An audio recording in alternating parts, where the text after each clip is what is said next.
여러분 안녕하세요. 반갑습니다. 김용곤 소장입니다. 지난 6월 9일 전국의 수험생들, 고등학교 학생들 그리고 또 재수를 하고 있는 학생들 시험 치르느라고 수고 많았습니다. 6월 모평시험은 9월 모평과 더불어서 올해 금년도 2023학년도 입시를 치르는 특히 정시 입시를 겨냥하고 있는 학생들이 수능을 치르기 위한 전초전으로서 앞으로 시험의 출제 방향과 또 그 시험의 출제 난이도 이런 것들을 이제 전반적으로 짚어보면서 스스로 전국적인 성적이 어느 위치에 있는지 그것을 가늠해 볼 수 있는 좋은 시간이었습니다. 그래서 오늘은 6월 모평에 대한 분석과 우리 이제 임박한 수시에서 특히 수시 전형에서의 한 전략적인 요소로 늘 대두되고 있는 논술, 이 논술 전형을 통해서 수시로 대학 가기 여기에 대해서 함께 의논하는 시간으로 여겼습니다. 네, 저는 김용곤 입시전략연구소 대표입니다. 더불어서 이천에 있는 우리 이천청솔기숙학원 부설연구소 소장이기도 합니다. 지금 저희 이천청솔기숙학원에는 약 250여 명의 학생들이 전국에 있는 대입 수험생들, 2023학년도를 겨냥하는 학생들과 더불어서 함께 열심히 공부를 하고 있습니다. 기숙학원 오게 되면은 이제 먹고 자고 공부하는 것이 한 장소에서 동시에 이루어져서 통학을 하는 그런 불편함이 없는 곳이죠. 따라서 이제 그동안 코로나가 굉장히 심했을 때도 전혀 안정적인 곳이었고 그리고 이제 그와 더불어서 많은 학습량 때문에 지난 2022학년도 수능에서도 역시 기대했던 것 이상의 성적을 재수생들, 특히 이천청솔 기숙학원 학생들이 낸 곳이기도 합니다. 지금 이 2023 논술 성공 입시 설명에 이렇게 제목이 되어 있는데 이 방송은 이제 바로 유튜브에서 김용곤 TV에서 함께 방영이 되고 있기도 하죠. 궁금한 점 있으시고 그러시면은 거기에 댓글을 남겨주시거나 나중에 이제 제 연락처가 있는 곳에 여러분들께서 문자를 주시고 그러면 각종의 자료를 받으시면서 답변도 들으실 수 있습니다. 자, 2023학년도 입시 변화, 총체적으로 따진다면은 2023학년도는 지금 교육당국에서는 정시를 늘리고 수시를 이제 줄인다 이렇게 이제 추진이 되어 왔는데 반대적으로 나가고 있죠. 작년도에 75.7%에 달했던 이제 수시가 올해는 더 늘어났습니다. 그래서 수시가 78%로 숫자가 더 늘어났고 반면에 이제 정시는 조금 더 상대적으로 줄어가지고 22%가 됩니다. 그러나 서울 쪽에 있는 대학들 16개 대학은 모두가 이제 40% 이상으로 정시가 확대됐죠. 결국 서울은 수시가 조금 줄고 정시가 확대되는 움직임이고 지방 쪽에 있는 대학들이라든가 아니면 조금 이제 중하위권 이하 또는 군소규모 대학들은 역시 수능보다는 수시 전형 요소를 통해서 신입생을 선발하는 것이 또 그런 환경이 속이 주어지기 때문에 수시가 이제 압도적으로 많습니다. 그래서 올해 수시는 교과 전형과 학생부 종합 전형이 증가하고 논술은 작년이나 금년이나 거의 비슷합니다. 그래서 그런 선상에서 유지가 됩니다. 그래서 수시 교과와 학종이 늘어난 것은 정시가 줄어든 폭만큼 올해 이 부분이 늘어났다 이렇게 볼 수 있습니다. 자, 그리고 이제 수능에서 영어 외에 이제 제2외국어 한문 영어의 절대평가제가 작년에 도입됐죠. 그래서 올해 이제 계속 실시되고 있고 금년도 수능은 11월 17일 날 시행이 됩니다. 그래서 이제 수능 시험 치를 때까지 한 150여일 정도밖에 남질 않았죠. 현재 기준으로. 그리고 이제 2022학년도 이후에 아까 말씀드렸듯이 서울 주요 16개 대학은 정시에서 40% 이상 모집이 지속되고 있고 일반대는 이제 30% 이상 확대되는 것이 이제 무산이 됐다. 그리고 수능에서의 상대평가제는 여전히 고수가 되고 있습니다. 그리고 자, 수시에서 이제 교사의 추천서는 완전히 없어졌죠. 없어졌는데 속에서는 2024학년도 현재 고등학교 2학년 학생들 때부터는 이제 전면 폐지가 됩니다. 그러나 이제 올해는 그래도 상당수의 대학에서 소개서를 쓰고 있는데 서울 쪽에서도 지금 소개서가 없어진 대학들이 많이 있죠. 자, 그다음에 이제 이번 시험 치르면서 특히 느꼈겠지만 EBS 연계율이 이제 50%대로 축소가 됐죠. 평가원에서는 뭐 50%, 뭐 51% 이렇게 출제가 됐다 하는데 사실 뭐 1%뭐 이런 등등은 우리가 체감하기는 어렵죠. 근데 70%에서 50으로 뚝 떨어지면서 전반적으로 시험이 좀 어려운데 특히 영어. 과거에는 이제 전략적인 등급 채우는 그런 주요 과목으로 여겨졌던 영어가 이제 만만치 않게 됐습니다. 시험이 어렵죠. 그래서 작년도에 이미 상위 등급을 받을 수 있는 학생들, 특히 1등급 받을 수 있는 학생들이 절반으로 축소가 됐는데 금년도에도 이런 양상은 계속되리라 봅니다. 그리고 수학과 국어를 비롯한 이런 선택 과목제가 유지되면서 비록 수능은 계열의 구분 없이 선택한다 하지만은 이 수학에서 특히 어떤 과목을 공통 아닌 선택 과목으로서 택하느냐에 따라서 학생들 유불리가 갈라지는데 작년 수능을 치르면서 정시를 치렀을 때 인문계 학생들이 아주 고전을 했죠. 자연계 학생들에서는 정시에서 자연계 쪽으로 가게 되면은 그때는 이제 전혀 바라다 볼 수도 없었던 상대적인 인문계 학과가 한 두 그룹 정도가 위로 올라가면서 이제 무난하게 이 정시에서 인문계 쪽 학과들을 정복할 수 있는, 그래서 인문계 학생들이 엄청나게 불리한 속에서 피해를 좀 봤죠. 이런 것이 아쉽게도 현재까지는 금년도에도 계속될 것으로 이제 전망이 되고 있습니다. 자, 금년도에 이제 우리 학생들 숫자를 본다면은 지금 44만 7천 명입니다. 이번 평가원 시험 치른 숫자하고 아주 비슷비슷하죠.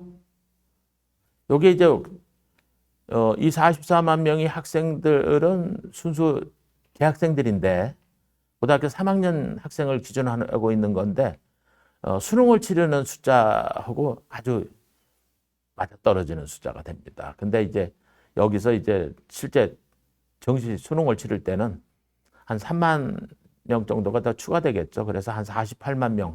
작년에도 이제 한 48만 명 정도 학생들이 시험에 응시를 했죠. 근데 실제 성적표를 받아보는 학생들은 그 숫자에서 이제 많이 좀 줍니다. 그래서 금년도에는 작년보다는 4,890명이 감소되는데 올해 입시를 치르는 학생들이 내년도 2024학년도를 치를 때는 고등학교 3학년 학생들의 숫자가 어떻게 될 거냐, 이거 좀 따져볼 필요가 있죠.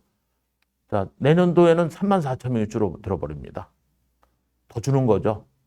그러면 이제 모집 정원은 그대로 있는데 대학 숫자는 한동안 팍 줄었다가 이제 조금 이제 평정을 유지하다가 이제 다시 많이 줄죠. 그리고 나서 이제 그 다음 해부터 이제 숫자가 다시 또 증가하는 반대적인 현상으로 갑니다. 그래서 어떻게 본다면 이제 2023학년도와 2024학년도는 좀 우리 학생들이 편안하게 대학에 그래도 좀 손쉽게 들어갈 수 있는.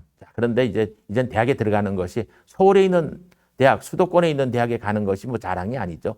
이제는 부모님들, 학부모님들께도 제가 늘 말씀을 드리고 있지만 이제는 수도권 서울에 있는 대학을 가는 것이면 우리 학생들이 웬만한 목적을 달성했다가 아닙니다. 그중에서 특정하게 본인이 생각했던 대학을 반드시 가야 하는 것이 또 가야만 본인의 역할과 목표를 달성했다, 이렇게 보셔야 됩니다. 그래서 올해 같은 경우 이제 보면은 이제 2022학년도 작년에 비해서 경쟁률, 합격선 뭐 이렇게 다 비슷하게 전개될 거겠죠. 여러분들도 예상하시죠. 근데 이제 서울과 수도권은 부합적인 걸로 보고 역시 지방의 거점 국립대학이라든가 또 지방의 대학들, 규모가 적은 대학들은 실질적인 미달이 더욱더 심화될 것으로 보여집니다. 그리고 이제 주요 대학들, 자, 서울 쪽에 있는 대학들의 수시에서의 학생부 전형 및 정시 전형 선발 비율인데, 우리가 이제 정시 쪽 보면은 이제 모두 다 40%를 넘었어요. 넘었는데, 여기서 이제 붉게 칠해져 있는 쪽을 좀 볼 필요가 있죠. 경희대학이 37% 정시였는데 40.1로 커졌고, 광운대학 35에서 40으로 커졌습니다. 자, 특히 더 주목할 게 있죠. 서울대학의 변화가 큽니다. 정시가 10% 늘었죠. 그래서 30%에서 40% 늘었고, 서울시립대 40에서 45%, 이제 46% 정도로 커졌죠. 자, 그리고 이제 학생부 쪽에서는 경희대학 같은 경우 이제 뭐 수시가 좀 주니까 종합전형의 비중도 이런 대학들은 상대적으로 좀 줄었습니다. 자, 서울대학의 수시에서 교과 외에 종합전형, 서울대는 종합전형이죠. 69.9% 뽑았던 것이 59.8%. 그래서 무려 10%가 이제 다운된 것을 알 수 있습니다. 뭐 자연스러운 결과죠. 그리고 우리 여자대학 중에서 숙명여대가 33.4%로 아직 작년에는 40%에 미달됐었는데 올해 40%를 채웠죠. 당연히 뭐죠 종합전형이 예년보다 줄어 있습니다. 그리고 뭐 외국어 대학 같은 경우는 뭐 약간 0. 그러니까 0.2% 그러니까 비슷비슷하게 나타났죠. 그리고 중앙대학이 이제 거의 9.3%가 확대가 됐습니다. 정시가. 그래서 이 정시가 확대된 대학은 전부 종합전형이 그만큼 거의 비중으로 커졌다. 이런 경향이다 이렇게 보시면 되겠습니다. 자, 그러면 이제 지난 9일 날 치러졌던 여러분들 이미 뭐 가채점도 해봤고 또 그동안 보도됐던 또 각 입시기관에서 내왔던 가채점 등급 점수에 대해서 어느 정도 체감을 하고 판단하고 계시죠. 근데 여기서 우리가 알아둬야 될 게 있어요.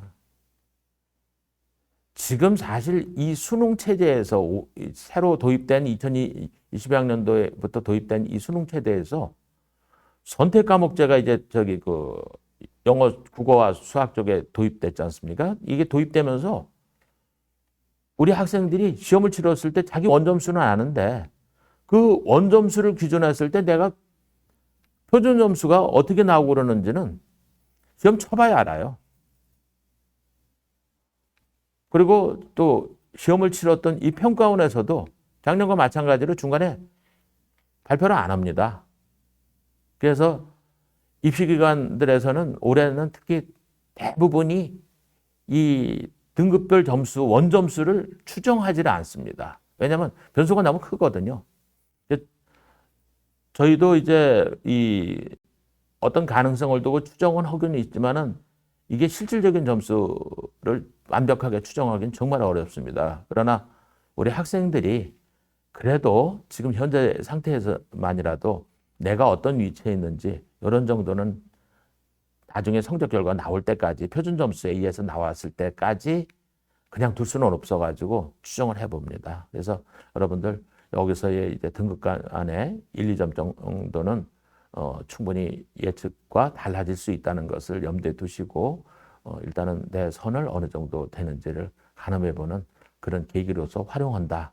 이렇게 봐주시기 바랍니다. 그리고 이제 뭐 수시가 9월달 초에 이제 원서도 내고 하지 않습니까? 그럼 8월부터 확실하게 지금 가늠을 해보고 지금 이번 모평 결과 이제 앞으로 얼마 후에 이제 나오게 되면은 그걸 토대로 해가지고 또 수시 가늠하는데 거기에 이제 우리가 어떤 잣대를 댈 수 있는 그런 계기로서 활용해 주시기 바랍니다.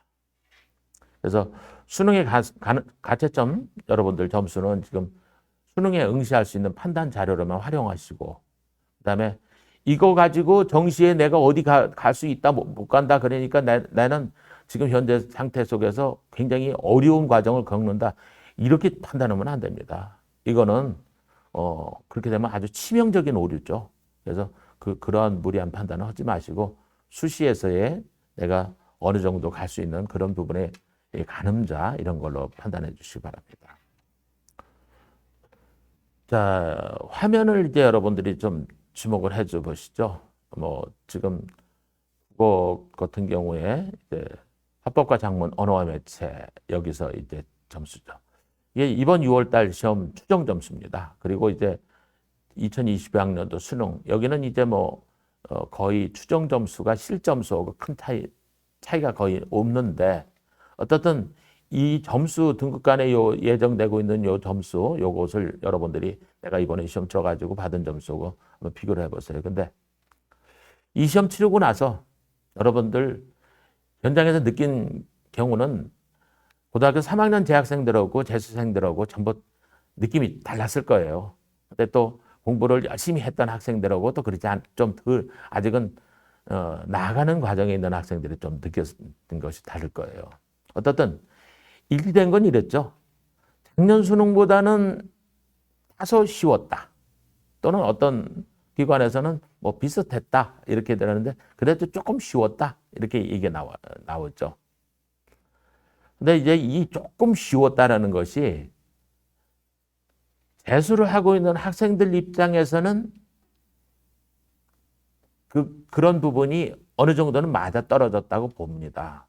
근데 고등학교 3학년 수험생들까지도 일괄적으로 작년보다 좀 쉬웠다라고 판단할 수 있을까? 그렇지는 않습니다.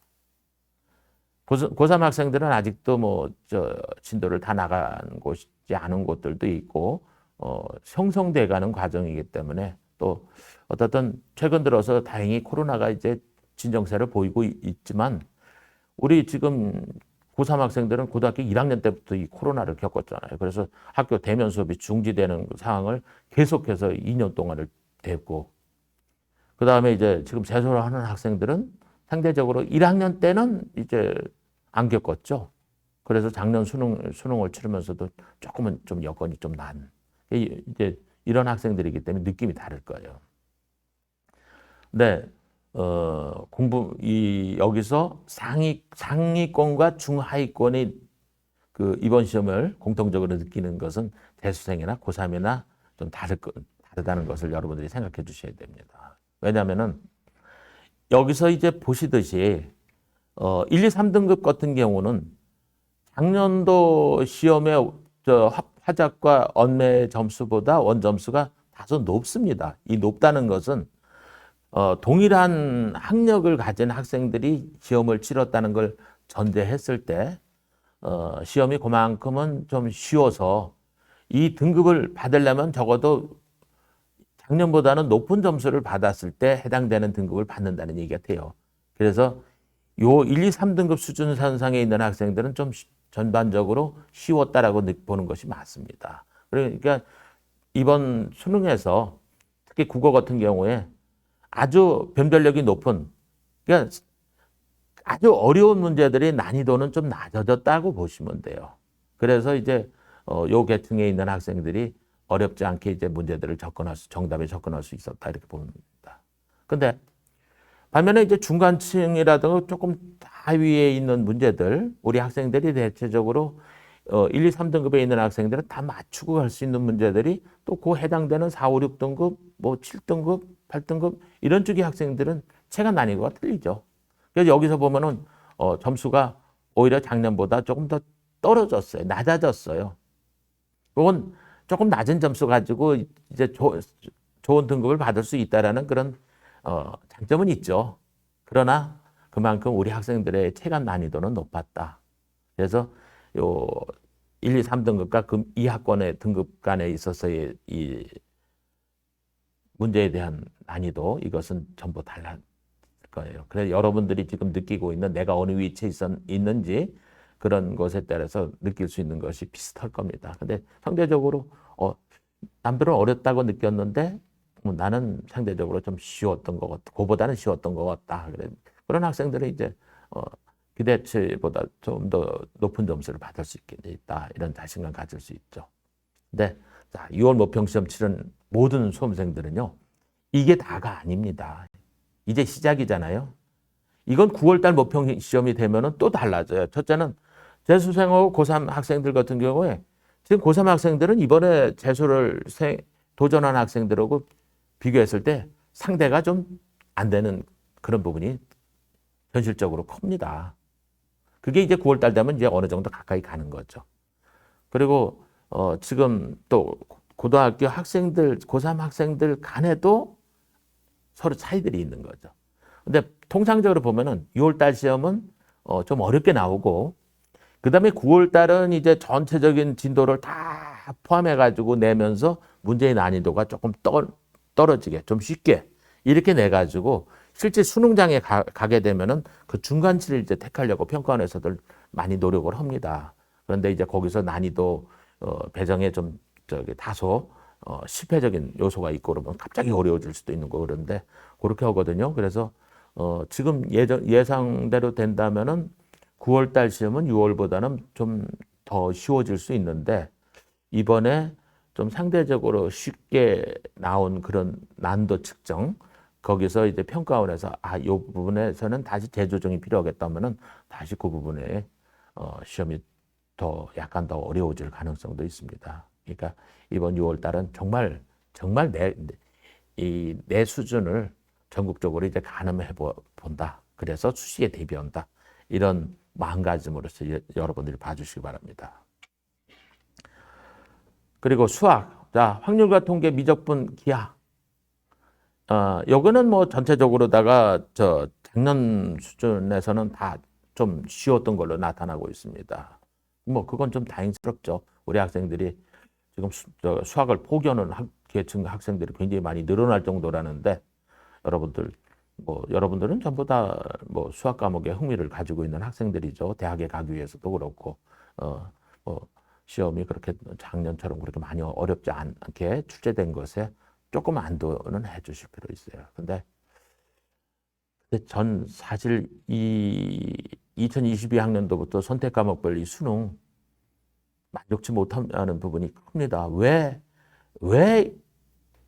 이렇게 기본적으로 공통 과목과 선택 과목을 분리해서 그것까지는 좋은데 인문계 학생들이 주로 선택하는 확률과 통계 과목하고 자연계 학생들이 지정을 받거나 아니면 뭐 등등 해서 주로 선택하고 있는 미적분과 기하를 놨을 때 이 미적분과 기하를 선택하는 학생들이 표준 점수에서 상대적으로다가 높은 점수를 받게 돼가지고 그래서 불리한 여건에 인문계 학생들이 불리한 여건에 처해야 되느냐 또 인문계 쪽에서도 경상계 쪽을 가는 학생들 경영경제나 뭐 이런 쪽 가는 학생들이 상대적으로 수학이 비중 큰데 거기서 이과 학생들이 이 확률과 통계 미적분을 선택하는 학생들이 치고 올라왔을 때 실패 또는 아픔 이런 것을 느끼게 되는가 이게 참 상당히 불만스럽습니다. 물론 대학은 여기서 해법은 낼 거예요. 옛날에는 왜 교차 지원이라는 게 있죠. 자연계에서 인문계 자연인데 대개는 이제 인문계에서 이제 자연계에 오는 것을 막고 뭐 자연계 학생들이 인문계 가는 것을 권장하고 이랬습니다. 그래서 자연계 같은 경우는 수학에다가 또는 과학에다가 가산점을 줘가지고 인문계 학생들이 표준 점수 상대적으로 높은 거 가지고 자연계 쪽으로 와서 자연계는 합격선이 좀 대체적으로 좀 낮죠. 그래서 왔을 때 이제 그 일방적으로 밀리지 않게끔 이렇게 경계 이런 부분을 시켰는데 이제 앞으로는 양상이 다르죠. 자, 이과인 수학의 확률과 미적분이나 기하를 선택한 학생들이 인문계 쪽으로 와서 특히 인문계에 있는 경상계통 쪽 이런 쪽을 와가지고 압도적인 표준 점수를 가지고서 도전하는 거 이것을 경계하기 위해서 이제는 거꾸로다가 인문계 쪽에다가 확률과 통계를 선택한 학생들한테 가산점을 줘서 그 불리한 점을 상쇄시키는 이런 것들을 대학들이 적극적으로 모색하는 때가 오지 않았을까 이렇게도 생각을 합니다. 근데 이게 2023학년도보다는 2024학년도 이후가 아마 그런 게 눈에 훤히 나타나지 않을까 봅니다. 그러나 어쨌든 우리는 이거 현실에 맞출 수밖에 없죠. 자, 여러분 분명히 기억해야 될 것은 수능에서 이 과목별 선택 과목제가 있지만은 그래서 뭐 문이과 통합이다 이렇게 얘기를 하는데 대학은 학과별로다가 인문계 자연계 그대로 존속이 되고 있는 거예요. 자, 작년도 정시 때 저도 학생들이 이제 이 입시 컨설팅을 하면서 정시 배치를 하면서 그런 거 많이 했죠. 예전에는 계열을 바꾸는 것은 어떤 선택적인 사항으로서 별도로다가 뭐 저기 주문이 있을 때만 했는데 작년에는 안 그랬어요. 뭐 자연계 학생이면 그냥 무조건적으로 자연계 쪽에서 지원하는 것도 정했지만 인문계 쪽으로 교차 지원하는 걸 같이 했거든요. 왜냐하면 자연계 쪽에서 갈 수 있는 수준이 이 정도 수준이었는데 인문계로 교차 지원하면 이만한 데를 갈 수가 있었거든요. 올해도 이제 그런 양상이 벌어지게 됩니다. 그렇다고 해서 인문계에서 수학을 확률과 통계를 주로 택해야 될 학생이 나 이제 이 불리함 때문에 바꿔야 되겠어요. 꼭 미적분이나 기하를 덤벙덤벙 바꿔 하게 되면은 엄청난 데미지를 받게 됩니다. 아무래도 이 이과 수학을 선택하는 학생들은 수학을 좋아하고 수학에 대한 적응도가 상대적으로 높기 때문입니다. 자, 이제 메인 수시 논술 전형이죠. 우리 논술에서의 최고의 전략을 세우는 시간입니다. 자, 논술 전형. 이 논술 전형은 이렇게 보시면 되죠. 자, 수시에서 우리가 학생부 교과가 있고, 그 다음에 논술과 면접, 특히 논술이 있고, 그 다음에 학종이 있죠. 이 세 가지 요소가 있는데, 이 세 가지 요소를 고등학교 3학년 학생들은 다 요소에 자기가 가지고 있는 장점을 활용해서 가는데, 대출을 하는 학생들은 대체적으로 논술이 거의 주 경쟁 요소입니다. 이제 고등학교 때 판단을 잘못해갖고 학종을 놓친 케이스는 있지만은 교과 같은 경우는 이미 정해져 있어가지고 어렵죠. 그래서 이제 논술은 고3 학생들하고 재수생하고 대부분 전략적인 과목으로서 전략적인 요소로서 전형에서 이제 같이 경쟁하게 되는 거죠. 맞붙습니다. 자, 한번 보시죠. 자, 2023학년도 논술의 변화. 뭐 지금 비율 비슷합니다. 숫자도 아주 비슷해요. 불과 몇십 명 차이죠. 자, 그래서 근데 이제 논술은 하게 되면은 그 뭐 60%, 70%, 80% 또는 뭐 연세대, 건국대 등등 해갖고 논술만 100% 하는 데들이 있죠. 학생부는요, 몇 퍼센트 그건 사실 의미가 없어요. 그래서 학생부의 영향력은 아주 지극히 프로테지에 관계없이 미미합니다. 결국은 논술에서 어떤 결과를 얻었느냐, 그 논술에 얻은 점수가 합격을 좌지우지한다. 이렇게 볼 수 있는 거죠. 그리고 이번 2023학년도 논술 시행대학은 작년하고 이제 같이 가고 있죠. 작년에 가천대하고 고대세종, 수원대가 이제 첫 시행이 됐죠. 논술고사가 도입이 됐습니다. 그게 이제 금년도에도 같이 가고 있죠. 그래서 36개 대학이 이제 하고 있는데 본교만 하는 대학이 있고 또 캠퍼스까지 섞어서 같이 하는 대학들이 있습니다. 자, 여기 나와 있는 이들 대학들이죠. 그 다음에 이제 논술의 시행적인데, 자, 논술일고사에서 논술고사만 갖고 하는 대학들, 뭐 100% 하고 있는 건국대학교 서울 캠퍼스, 이런 대학도 있고, 또 그 다음에 덕성여대 같은 경우가 논술을 80%를 시행했던 걸 올해 100%를 확대시켰죠. 그리고 서울여대 같은 경우는 논술이 이제 70%였던 것이 금년은 80%로 커졌습니다. 성균관대는 이제 논술 60% 썼던 것이 이제 100%. 자, 이렇게 금년도에는 논술만 가지고 시행하는 대학들이 늘어났어요. 학생부에서 조금 부족한 부분이 있는 학생들은 야, 논술만 가지고 경쟁할 수 있다 하는데 반면에 이제 논술만 갖고 하게 되면요. 그 논술이 이제 결과적으로 그냥 원고를 쓰는 그런 게 아니죠. 작문형이 아니죠. 특히 자연계 학생들 같은 경우는 수학과 과학 논술들, 그래서 결국 학력을 측정하는 그런 시험이 됩니다. 그래서 이제 100% 되는 데들이 이제 만만치 않은 쪽들이다. 이렇게 봅니다. 자, 연세대학은 서울 캠퍼스와 이제 원주 미래 캠퍼스가 다 100%를 하고 있고, 그 다음에 이제 항공대학도 이제 100%를 쓰고 있죠. 그리고 한양대학교 서울 캠퍼스가 논술이 80에서 90%로 실시됐고, 홍익대학교가 이제 아까 말씀드린 대로 세종 캠퍼스가 추가로 계속해서 실시가 되고 있습니다. 자, 그래서 이 논술의 퍼센트지 변화되는 부분들, 내가 이제 논술을 갖고 전형으로 가는데 타깃이 되고 있는 쪽들이 어떻게 전형의 변화가 있는지, 논술을 프로테이지 반영이 어떻게 달라졌는지 이런 것을 다 주목해 주시고, 그 다음에 이제 수능 시험의 최저 학력 기준들은 논술고사에서 이제 그 최저를 주는 대학들이 있고 없는 대학들이 있죠. 그러나 수능의 최저는 정시에서 그 동일한 그 대학 학과는 그 정도 수준은 못 가는 수준에서 하니까 그게 그렇게 넘어서기 어려운 부분은 아니죠. 그게 최저가 있고 없고 해서 감안은 하되 뭐 내가 불안하니까 무조건 최저가 없는 쪽만 가겠다 이렇게 하시는 것은 좀 비전략적이에요. 왜냐하면은 최저를 적용시키지 않는 케이스에서는 그만큼 논술고사의 문제가 난도가 높을 수가 있습니다. 다양하게 물을 수가 있거든요.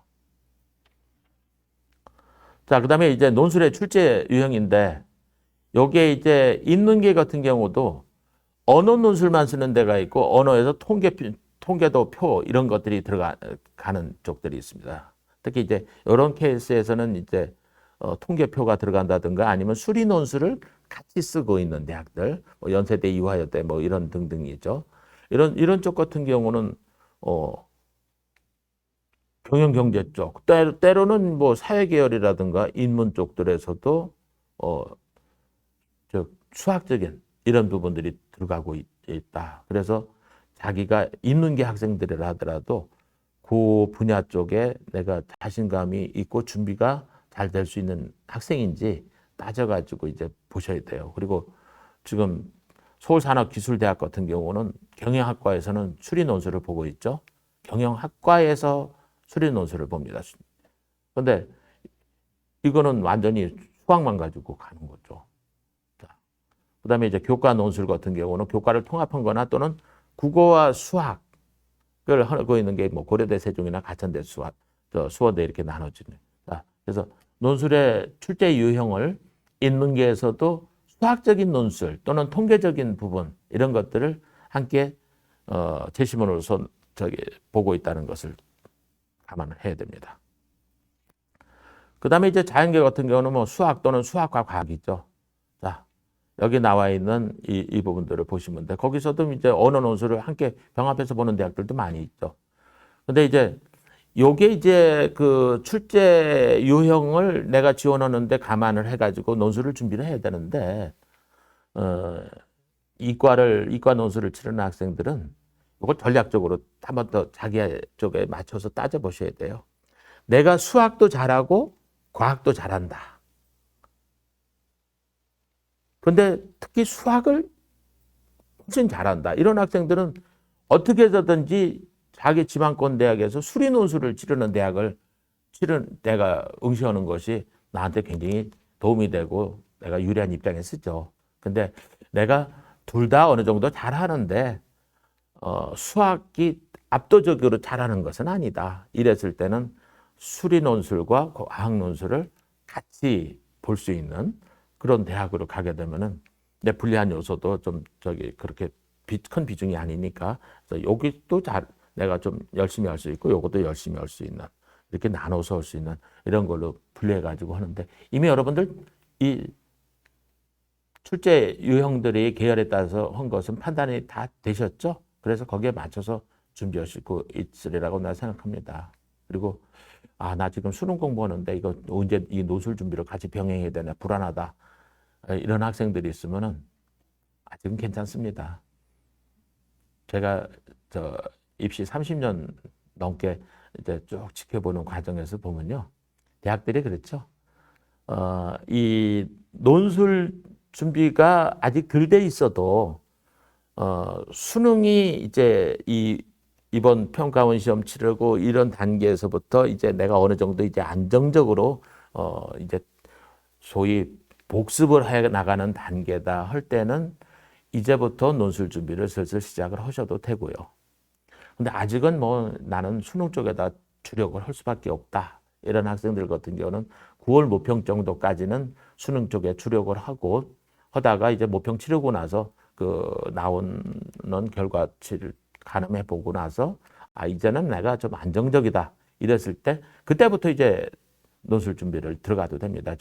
뭐 9월 달부터 논술 시작하는 대학들도 있지만 이제 8, 9월 달에 시작을 해도 되고 그 다음에 나는 끝까지 이제 안 되겠다. 일단은 수능 갖고 전 승부를 보고 수시는 지원은 하지만 논술고사에 대한 준비는 나중에 할 수밖에 없다. 이런 학생들은 일단 수능 시험 치르고 나서 그다음에 아무것도 할 거 없잖아요.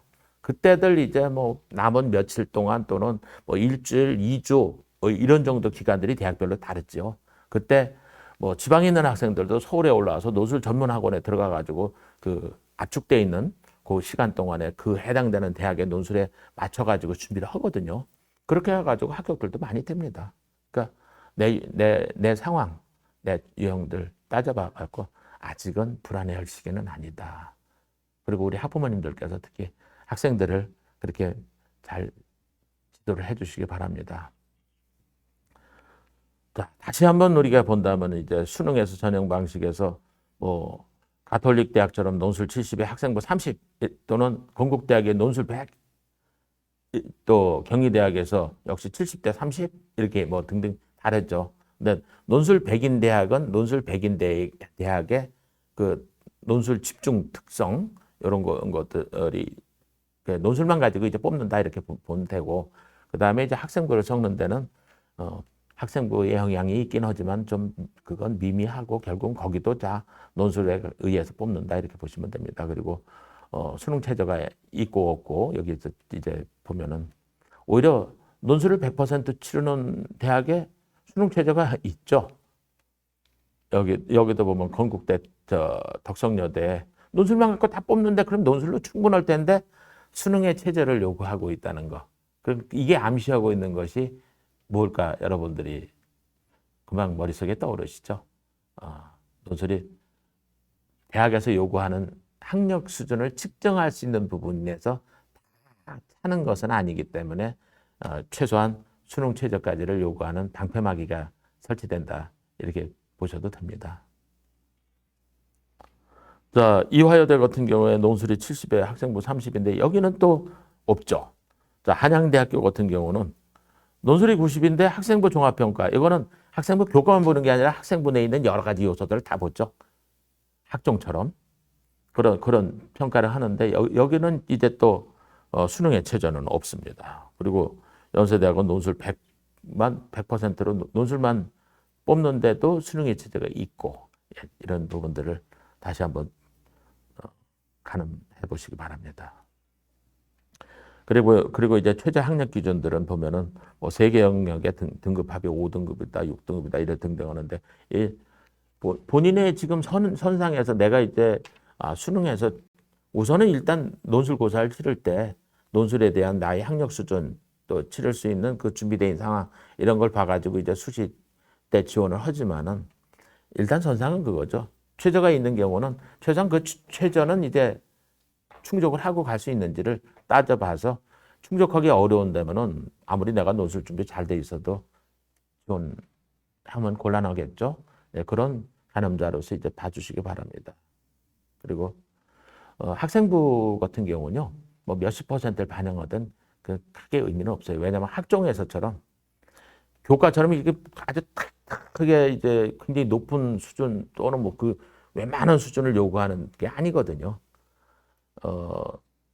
이 논술고사에서 학생부의 합격자들의 평균 등급들은 보면은 다들 어떤 최고 선상에 있는 대학도 2등급 수준 넘고 3등급 대가 보통이고 4등급도 충분히 들어가고 막 이렇게 돼 있어요. 그래서 교과 부분, 교과 성적은 뭐 전혀 겁먹을 수준은 아닙니다. 그 대신 이제 최저 수준은 그렇게 이제 가늠해 주시고요. 그 다음에 이제 여기 그 성균관대학교 있죠? 논술 우수자 전형. 여기서 자연계 대교협 자료라든가 성균관대학교 모집 요강을 보면 뭐 헷갈리는 게 있어요. 최저에서 어떻게 돼 있냐? 국어, 수학, 영어, 과학 5개 과목 중 3개 등급이 합이 6등급 이렇게 돼 있다고요. 뭐야? 그 수능 시험은 뭐 사회도 빠지고 과학도 빠지고 이런 식이 되는데 뭔 과학이야. 그래서 제가 이제 여러분들 알기 쉽게 이제 바꿔놨어요. 이게 이제 그렇습니다. 여기 제가 여기 표기한 대로 국어, 수학, 영어 세 개 영역, 그 다음에 과탐이 두 개를 반영하죠. 그래서 과탐 원 과목, 투 과목, 하나, 둘, 과탐 두 과목. 그래서 총 5개 과목 중에서 그 중에서 이제 세 개 과목의 등급합이 6등급. 무슨 얘기인지 아시겠죠? 그러면 한 과목당 3개 중에 저기 2등급씩 되면은 예를 들어서 과탐이 2개다. 내가 과탐을 2개를 가져가겠다면은 그거 과탐 뭐 1, 2가 됐든 또는 2, 2가 됐든 그리고 나머지 저기 국영수에서 하나 2등급 이내 이런 얘기예요. 근데 모집 요강만 보니까 또 좀 헷갈리더라고요. 예, 여러분들 감안하시기 바랍니다. 자, 이화여대 뭐 중앙대 이제 지금 이 논술을 치르는 대학들이 이제 서울 수도권 대학이 주로니까 거기에서 이제 최저 기준들을 여러분들한테 이렇게 제시를 했습니다. 그리고 이제 요 논술 전형에서의 입시 결과 요게 이제 학생부 등급인데 요건 이제 그 수치들을 전부 빼가지고 이제 만들어 놓은 거거든요. 예, 추정입니다. 추정인데 이 추정이 뭐 얼추 맞는 추정이에요. 그래서 여러분들이 이런 정도의 학생들이 평균 등급으로 지원을 하고 있는데 위아래는 이제 최저와 최고죠. 높은 그 학생부 등급. 그래서 내가 타겟으로 잡고 있는 대학들이 어느 정도 수준인가 여기서 이제 가늠하시면 됩니다. 그래서 뭐 여기서 보시듯이 뭐 그게 큰 영향 아니에요. 예를 들면 뭐 지금 연세대학을 기다 뭐 했을 때 뭐 2.8 등급 평균 등급인데 요거 최고가 2.5, 최저가 3.1. 뭐 그 이상도 그 이하에서도 좀 더 벌어지는 부분도 있는데 그런 것을 이제 좀 잘라나 갖고 이제 본 거예요. 그래서 제일 집중도가 있는 쪽에서의 최고, 최저, 평균 이런 거니까 가늠하는 그런 잣대로서 여러분들이 활용하시면 되겠습니다. 되게 설명이 좀 갔나요? 이 방송을 하면 항상 제가 염두에 두는 게 그거거든요. 가능한 대로 시간을 좀 짧게 해가지고선 설명드려가지고 처음부터 끝까지 좀 다 바라다 볼 수 있게끔 했으면 좋겠는데, 근데 이제 얘기를 하다 보면은 자꾸 제가 여러분들한테 설명이 좀 늘어질 수도 있고 또 갖고 있는 것을 좀 자세하게 해서 여러분들이 공감대가 많이 형성이 되게끔 이렇게 하고 합니다. 자, 끝까지 잘 들어주셔서 대단히 감사하고요. 저는 올해도 전국적으로 이제 제가 학생들, 선생님들하고 자료를 공유를 하고 있어요. 그래서 저희 김용근 입시전략연구소에서 만들어지는 입시 자료들, 이 자료들은 이제 교육부의 내부적인 자료들도 전 많이 활용들이 됩니다. 그래서 그 자료들을 받고 있는데 여러분들이 제게서 개인적으로 자료를 받고 싶으실 때는요, 뭐 이름은 안 밝히셔도 돼요. 뭐 학교 정도, 학교도 밝히기 싫으시면은 그냥 학년하고 휴대번호, 그리고 이메일 주소는 이제 정확하게 해갖고 휴대메일 있거든요. 그래서 저한테 휴대폰으로 또는 메일로 저한테 자료 요청을 해주시면은 재학생들 뭐 고등학교 1, 2, 3학년 전혀 상관없습니다. 그래서 여러분들이 대학에 가서 이제는 자료가 필요 없다. 그래서 이제 자료 수신을 이제 사용할 때까지 저희가 자료를 보내드립니다. 그리고 메일로 보내고 나서 문자 드려가지고 문자 한 통씩 드리는데 52원씩 들어갑니다. 그러나 메일로 자료를 받고서도 잘 못 알아보시는 경우가 있으니까 문자를 드리거든요. 그래서 문자는 왔는데 자료가 안 왔다 할 때는 우리 학생들이나 학부모님들의 메일이 휴면 메일일 수가 있어요. 예, 그래서 여기 제 번호 010-3717-0950 이쪽에다 해서 자료해서 보내주시기 바랍니다. 그리고 유튜브 김용근 입시 TV를 꼭 시청해 주시기 바랍니다.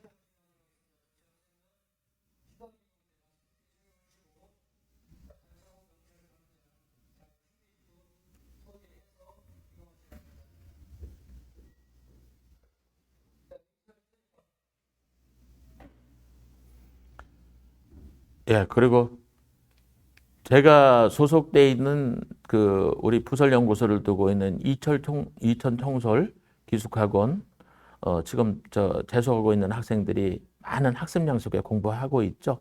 혹시라도